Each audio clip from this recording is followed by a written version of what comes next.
I recently did my first big winter road trip in Japan for a month, and now it was such a good experience. Firstly, you should do it. But in this video, I want to go over the costs of that trip, including everything from flights to food. Just a little breakdown. I think it's a more fun video, especially sometimes to see how other people spend their money, especially in Japan. So let's get straight to the video.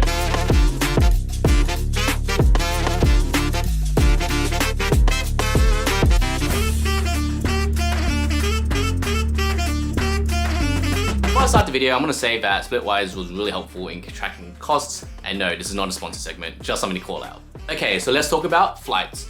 Now with flights, I flew with Qantas because I basically wanted to get my upgrades, and it was upgrades successful, so I did get both my upgrades. However, we're talking about costs here. It was $1,731 return from Sydney to Tokyo return, and it was kind of off period, like end of January-ish as well as to end of February.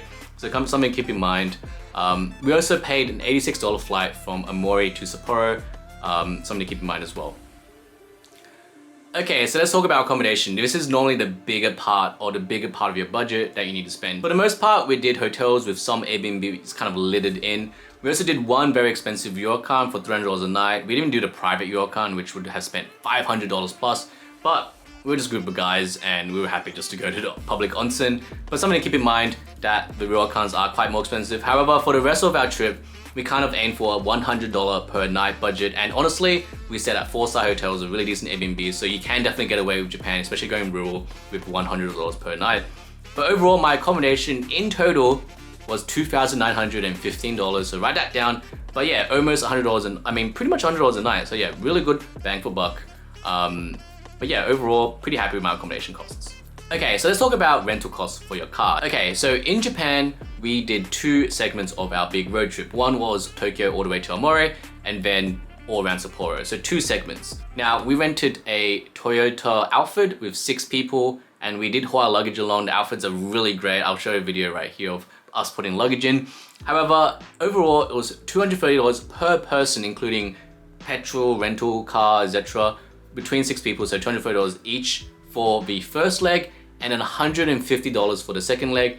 So overall, like, what is that? Like $380. So honestly, not too bad, especially I expected the car rental cost to be quite a lot. Something to keep in mind, tolls is quite expensive. So if you're traveling with a smaller group, you might need to share the toll costs. But because we had 6 people, we could just split that across. Okay, so let's talk about activities. Now in Japan, we use Splitwise to do a lot of activities and sharing. So one person will buy and then put on Splitwise. So in total, it wasn't actually that expensive. However, we did 3 days of snowboarding and obviously it's rentals and all that stuff. It actually kind of increased the price or skewed the price. So overall, activities I individually did for my personal share was around $1,000, but that's really skewed with the snowboard stuff.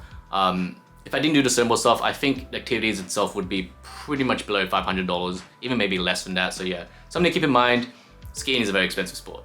All right, so let's talk about shopping. So I did a huge bunch of shopping when I came back, when we finished our leg in Tokyo. When we were doing a bit of a road trip, I didn't really buy that much, but I did buy a whole lot from Donkey, as well as a lot of other stores and just clothes and stuff. So overall, I think I've spent, this is where I wasn't 100% sure because I lost all my receipts, but I think I spent around $800 or $1,000. That's because I bought a tons of clothes, a tons of gifts, and tons of stuff from Donkey.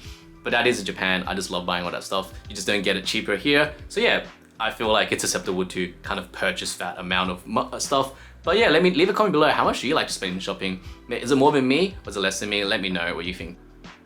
All right, so let's talk about food. Now with food, we actually splurged quite a bit because we were basically staying in cheaper accommodations. So we wanted to spend a bit more on food.